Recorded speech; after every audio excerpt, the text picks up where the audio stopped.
This episode is brought to you by Google Health. Stop chasing someone else's definition of health. What matters is what's healthy for you. Google Health offers a new kind of coach built with Gemini for effortless tracking, sleep insights, and holistic coaching tailored to you. Visit googlestore.com to learn more and start a new relationship with your health. Requires Google account, Google Health app, internet, and Google Health premium subscription. Features subject to change. Availability and results vary. Not intended for medical purposes. Works independently of Gemini apps. Check responses for accuracy. Hi, everybody, and welcome to the Dr. Psych Mom Show. I am thrilled to have as a guest Lenore Skenazy. She has written Free Range Kids, which I used to reference all the time and talk about all the time in my parenting articles. So welcome, Lenore. Thank you so much for being on the show. Thank you for referencing me. Please continue to do so. And so I see in your background, you're the president of the Let Grow Institute. Is that correct? Yeah, it's a nonprofit. I wish it was an institute, maybe someday. But it continues the mission of Free Range Kids, which is to recognize just how competent kids can be, and the fact that they don't need us always with them to help or watch them. Yes, and this is so important because, I've written like so many articles about you need to give your kids independence. You need to give them a chance to fail.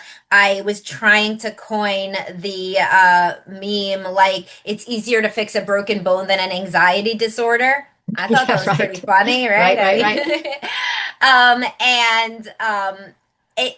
I also said LMAO parenting, leave mommy alone or else, like for when the kid keeps interrupting you. Because so many of my clients, and I work mostly with adults now, I work only with adults now, but I used to work with kids when I was earlier on. Mm-hmm. And so many parents are just raising anxious kids unintentionally with the best of intentions to protect in ways that they frequently were not protected as children and felt that there was a lack, and they were met and they had to grow up too soon, and they were cooking for younger siblings at like 8 years old, or they burned themselves on the stove, or they got lost and nobody was around. So with the best of intentions, they are swinging the pendulum 180 degrees opposite, and then these children end up equivalently anxious, but because they're not allowed to experiment. And that's a lot of what you talk about, right? Right. And I don't even blame the parents for whatever reasons they have or don't have for the near constant supervision, because I feel it's a culture that is demanding that of parents. I mean, if you look at the statistics, moms today, college educated moms today, are spending an extra 8 hours a week, which is an entire work day, on childcare that they didn't spend, that women in the 70s, when only half of them were working, weren't spending back then. So the expectations of how much we should be with and helping our kids today have gone through the roof. And that's, I think, one of the reasons that I was just watching a comedian talking about his 1980s childhood and how his mom would say, like, what are you in the house? Get out of the house. Is this your house? This is my house. Get out of the house. Mm-hmm. It was over the top.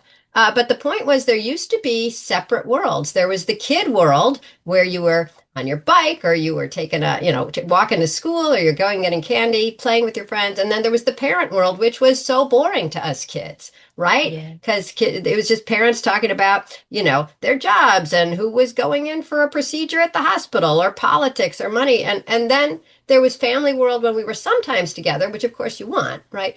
At the dinner table or on a vacation. But now we're always with our kids. And it's no surprise that parents are very anxious for two reasons. One is they have no time. Two is, when you're with anybody, but especially when you're with your kids, you see what they're doing that's wrong. It's taking forever. You're not being nice. Use your indoor voice. Why aren't you sharing? Here, let me. Oh, you're going to get a B-. This will help you. And the only way to not want to intervene all the time is to not be there. And we have a culture that says you must be there. And so you're there, you're seeing all the problems, you're intervening all the time, you're worried for them, and they don't get to see how much they could do without you. Well, it's interesting you say that, because that's the first thing that I say about teaching a child a new skill. I say, teach it, show it to them once, and get out of the room. Because if you're in the room, you're going to interrupt. Yes. And a Yeah. lot of people say, no, but that I can be different. I can be better. I can wait there pleasantly and quietly. And like, no, you first of all, you can't. And You second can't, of nobody all, can. the child cannot experiment in the same sorts of ways. Because like if you're baking, for example, then they think they're going to get the sugar everywhere, then they'll ask you to pour it. But if you weren't in the room, then they won't ask you to pour it because they know you're not Hmm. going to yell at them immediately or even just do that with your face when they spill it. It's so interesting because you're making something clear to me that I really hadn't thought about, which is how self-conscious we become when we're being watched, right? I mean, there's that expression, dance like no one's watching, but we're Yes. always watching. And what I've heard from teachers is that kids are really passive because they don't want to make a mistake. It's always the phrase, of course, the kids use is, I don't want to mess up. But it's gotten to the point where, like, you hand out a quiz and it's like, do I put my name in the top right or the top left? And Yeah. they won't pick up a pen until they have heard their marching instructions. So part of that just becomes from, if you're micromanaged all the time, you expect to keep being micromanaged. And once again, this is not a parent, like parents being, helicopter parents or harpiers or hoverers. It's that we have a culture that has said things like, we're not going to drop your kid off at the bus stop unless mom is waiting there to walk him home.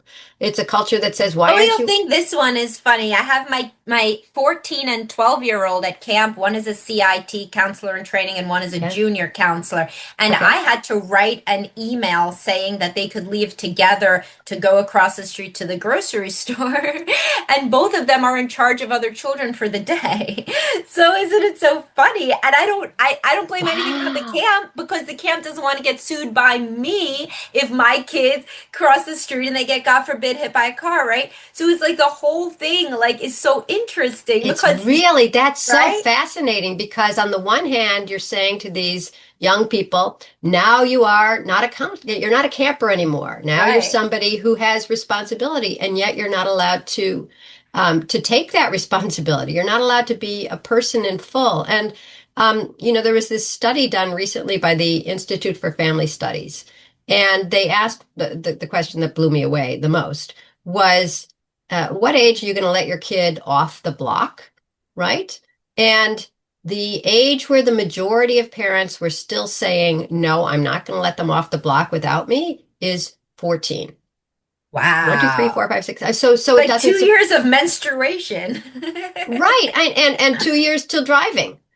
Yes, Right? yes. And so you're treating these kids like babies. And for contrast, I love referring to this one book that was written.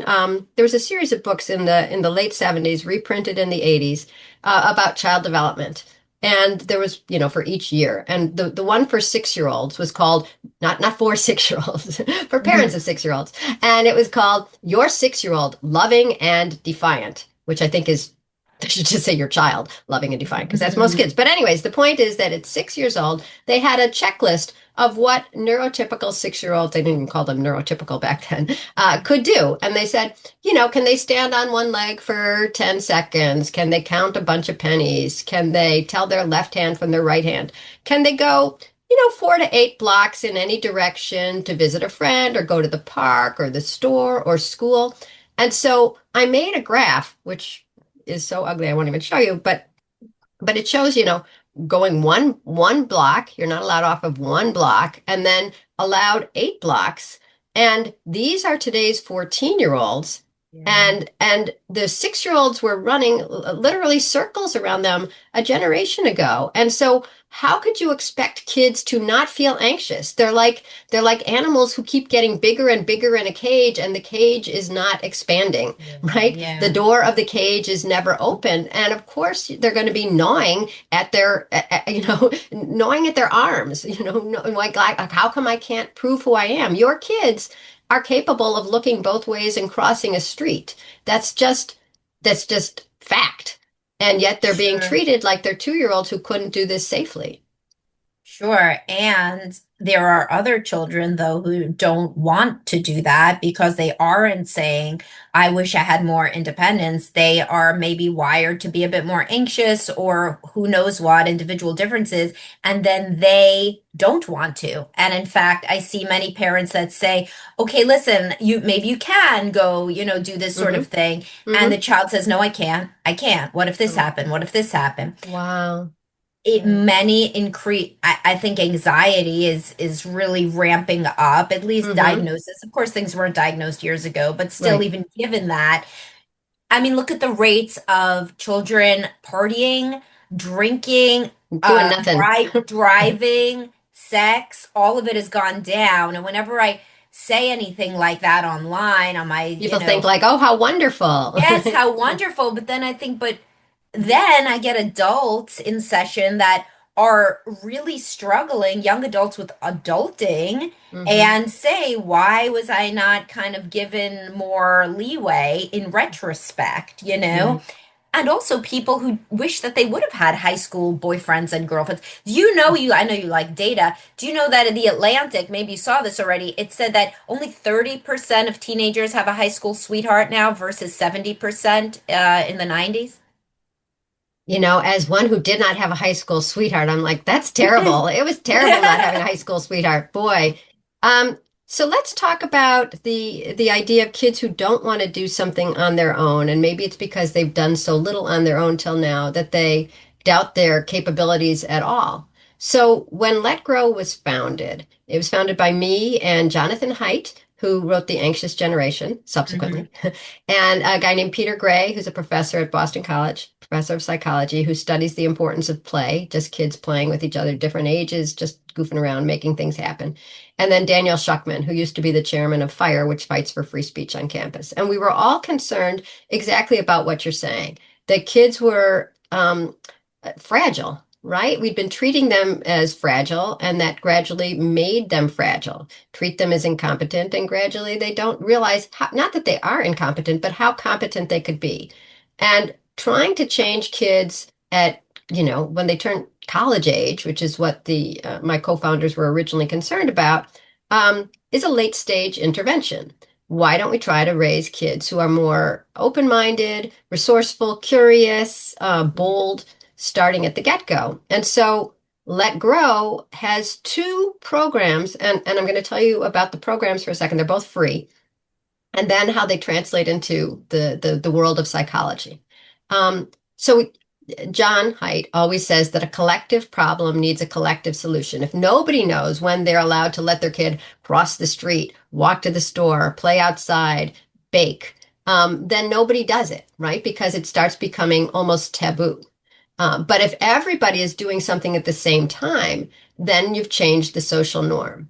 And so Let Grow exists to show parents and kids just what they're capable of doing along the way. And so once a month, we recommend that schools do what we call the Let Grow experience. And that is a once a month homework assignment that you'll appreciate as a psychologist, that tells kids to go home and do something new on their own that they haven't done yet, with their parents' permission, but without their parents. And what we found is that even the kids who don't want to maybe walk to the store yet, or they're too nervous to knock on a friend's door and say, you want to hang out, they do have something that they want to do on their own. They were really interested in trying to make tacos, or they want to go and get a candy bar from the store. There's usually something that they do want to do on their own, even the kids with anxiety.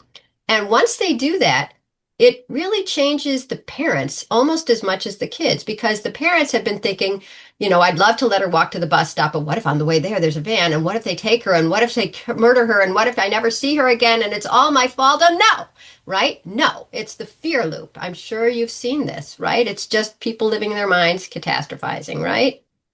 Right? Yeah. And then Yeah. the the only thing that I've seen that breaks the loop is action. And the action has to be letting her walk to the bus stop, living with your own anxiety for that however long it takes, or letting her walk to the store or a friend's house or the park. And being a parent involves anxiety. I'm sorry, it's just you signed up for it, right? You're never going to be completely at ease. So you're scared for a little while. And then the kid comes home and they had a great time at the park and they met a squirrel or they met a kid or they played basketball or they got lost on the way home and they were really scared, but finally they asked a guy and he said, no, you're going the wrong direction. And they turned around. Either way, that fear loop is broken because you've seen that your kid can do something without you. And once that fear loop becomes this, what we call the trust loop, oh, I trust you, it went wrong, but you were still okay, you problem solved, or I trust you and you had a great time and I'm so happy for you, you can let the kid do more things. And so the let grow experience by having an entire school doing this can really change, like Yeah. loosen up the incredible rigid fear that an entire culture has forced on parents.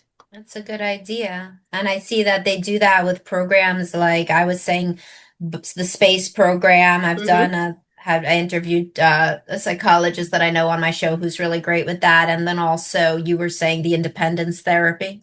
Yeah, so let me explain the independence therapy and then I'll get to the one other program. I'll just tell you quickly. The other thing we Uh-huh. recommend from Let Grow is to keep the schools open for mixed age, no phones, free play after school. So kids are making up games and they're solving arguments and there's a person there like a lifeguard, there's an adult, but the kids are just having this age-old experience of like, what are we going to do now? I don't know. Let's play soccer. No, let's do it with two balls. Oh, that's really fun. These teams aren't fair. Arguing and realizing that they can make things happen, they can learn how to compromise, they can learn how to read each other.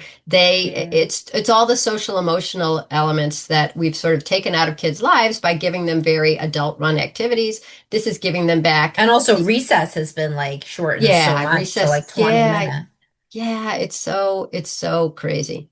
Anyways, in terms of psychology, there was a professor at Long Island University, a professor of psychology, Camilo Ortiz, who, sort of examined the Let Grow experience, this once a month thing, and thought, it seems to be bringing down the anxiety of just regular kids. I wonder if this would work in a clinical setting. And so he devised something he calls independence therapy. And he's practiced it two different ways. And I'll tell you the first way, which was that he recruited some families with kids who were clinically anxious. And it was a 5-week program. And the first week was he just talked to mom and dad. What's the matter? And I'll give you an example. One of them had I can't remember, he was 9 or 10-year-old kid, 10, who was afraid to go upstairs or downstairs in his own home without his parents. Didn't have to be both parents, but it had to be one parent going upstairs to the bedroom, going downstairs to the kitchen. And so the second week, it's the parents and the kid come to Dr. Ortiz. And in his usual cognitive behavioral therapy, he would have said, well, I hear you're scared to go upstairs on your own. How about tomorrow you go up for 5 minutes and I'll give you, a watch and you'll tell me how bad that was or good it was, and we'll just practice. So that's a little bit of exposure therapy. But in this case, he didn't mention the deficit at all. I hear you're scared. I hear you won't go upstairs. Come on, you're 10. It wasn't anything like that. It was, you're 10. I'm here with your parents. I've been talking to them about the importance of kids doing things on their own. What would you like to do on your own that you haven't done yet because you thought they would say no? And it turns out that even these anxious kids, as we were just discussing, have things they want to do. He wanted to walk home from school. He wanted to take the Long Island Railroad a couple of stops. And the assignment was to do one new thing a day for a week, come back, and again do it a week, and then come back. For 4 weeks, you had to do one new thing a day. And so the time that he walked home from school, his mom took the day off, speaking of anxious parents, right? As if somehow this would make things, but she couldn't function. She was so scared. Okay. Yeah. And in fact, he got a little mixed up, but he ended up walking home and then the next day he walked home and his mom did not have to take the day off. So that was good. He ended up taking the Long Island Railroad for a little bit. But here's the cool thing. That was at the end of the school year. Then he had all summer. Then it's September. Sixth grade begins. Sixth grade is a new school.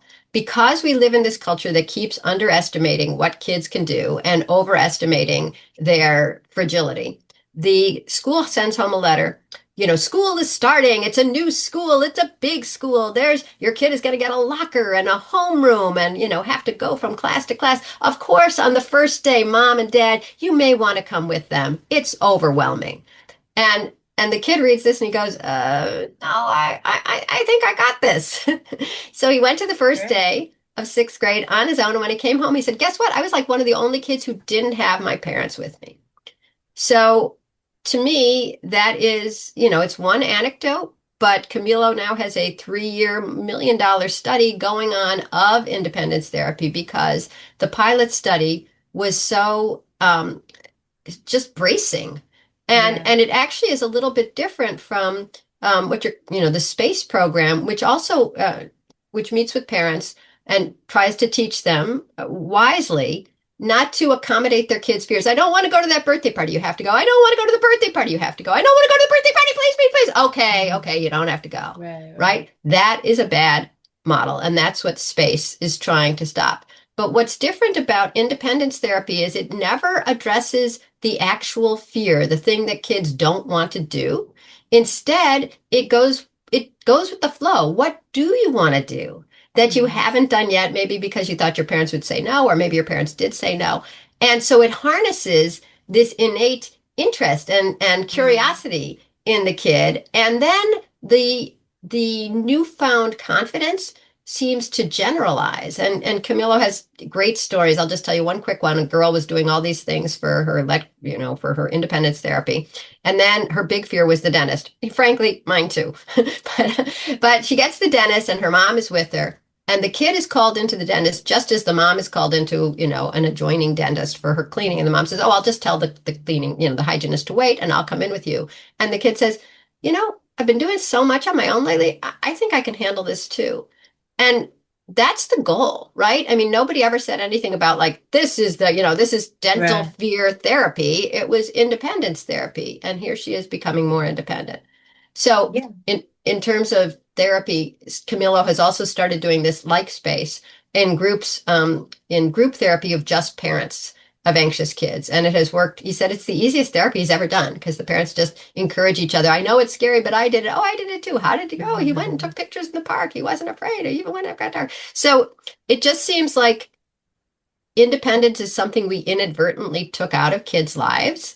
And it's pretty crucial. And giving it back is like giving, food to a starving kid. Yeah, for sure. And it's like really like exposure therapy, which has been, obviously done for decades on. Mm-hmm. But from your perspective, this is more focusing on the positive versus saying we're Yes. doing this exposure therapy to treat your anxiety, Mm-hmm. which is different.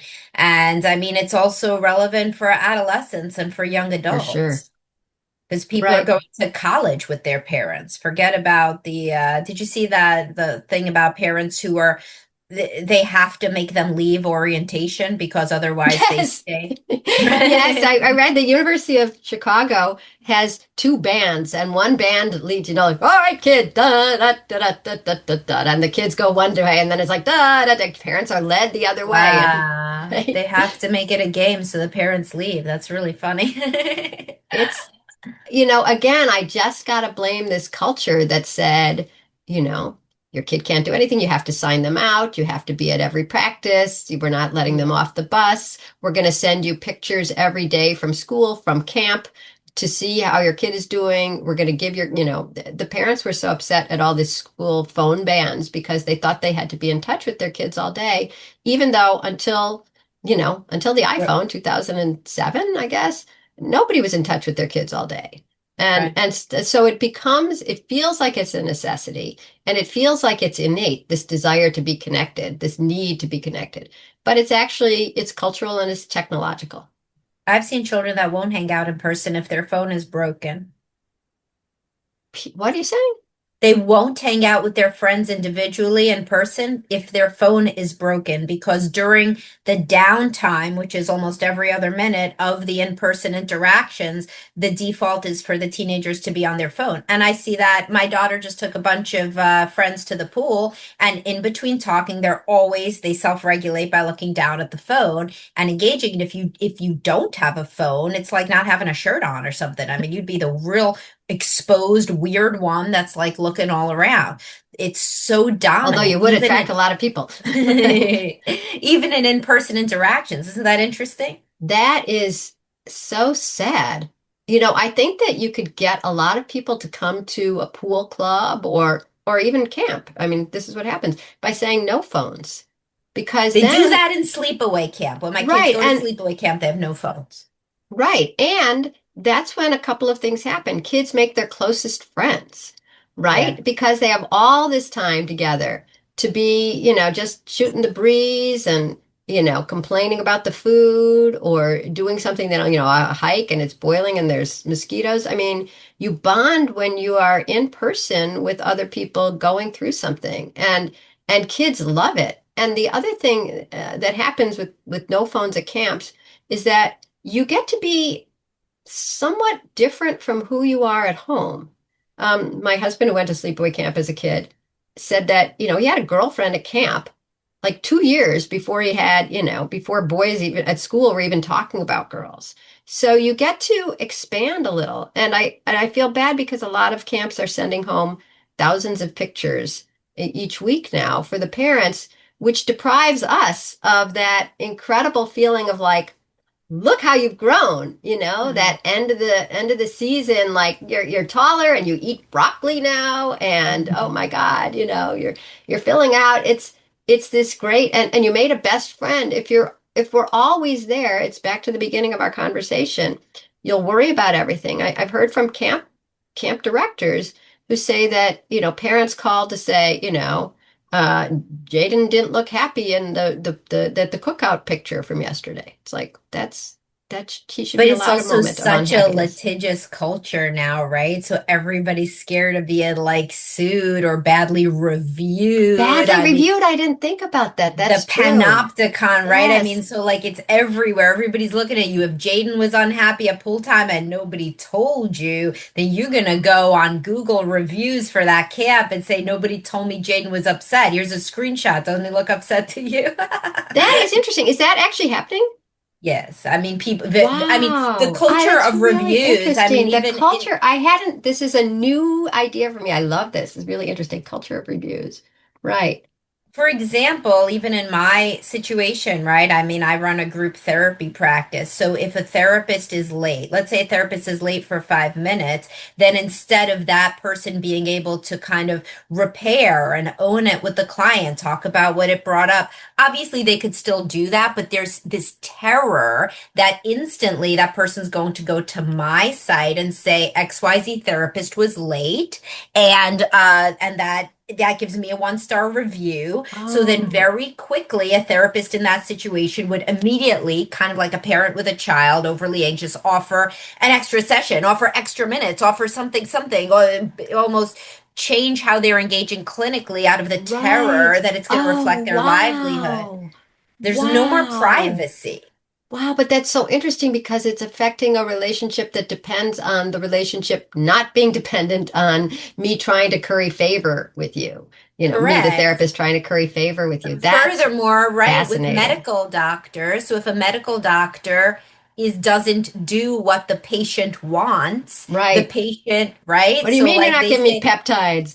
right, like let's wait and see instead of giving your kid antibiotics on the first day, why don't we wait where whatever, bad review. Fewer kids are seen by the practice. You don't get to it's very scary. Wow. I guess I have to go start reading up on what reviews are doing to the culture. I mean, even though this, you've made it very obvious, I'm just fascinated by that. I mean, It's a whole everybody culture has of to, anxiety, you know? It's reflected every which place. Everybody wants infinite supervision, and that's almost like somewhat of a mob supervision, you know? hmm. Like, Well, you sort of don't want this supervision because if everything is supervised and commented on and recorded, then you're not allowed to be human because you almost have to be chat GPT. Oh, what a great idea. Oh, thank you for suggesting that. Oh, you're right, I was wrong. yep, Right? You yep, have to be continually abasing yourself lest a anybody hundred say, give you percent. a 3.5. Right? 100%. Obviously, it's all in academia, which seems to be a lot of people that you talk to, but it's everywhere. It's even private practice. I mean, it's your hairdresser. People take pictures in real time and they're like, I wanted 1 inch off, but she gave me 1.5 inches off. Look at this. That woman's going to get no clients after that. You know, it's Is really it happening with terrible. hairdressers with live It videos? Is that true? hair. I even went to a hairdresser that had you check off, are you going to be live streaming this?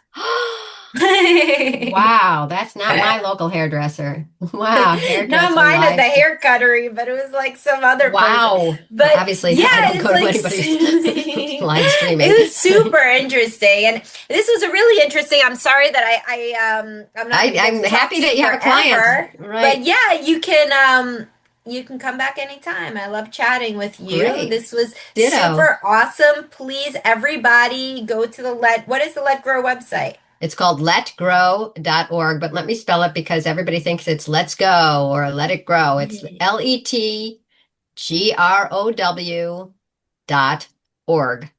Awesome. And thank you so much. And of course, I'll just say everybody should read Free Range Kids. It's great, even just for the statistics on that there are, in fact, less murders and kidnappings now. I like that line where you said, like, the kid would have to be out standing on the front yard for how many hundreds of thousands of years to get Yeah, if you kidnapped? for to be statistically likely for your kid to get kidnapped by a stranger, you'd have to leave them outside for 750,000 years. And Yeah. that's a great note to end on. That was so helpful to me as a parent when I was struggling with under 3.5 and Oh feeling my anxious God. about it.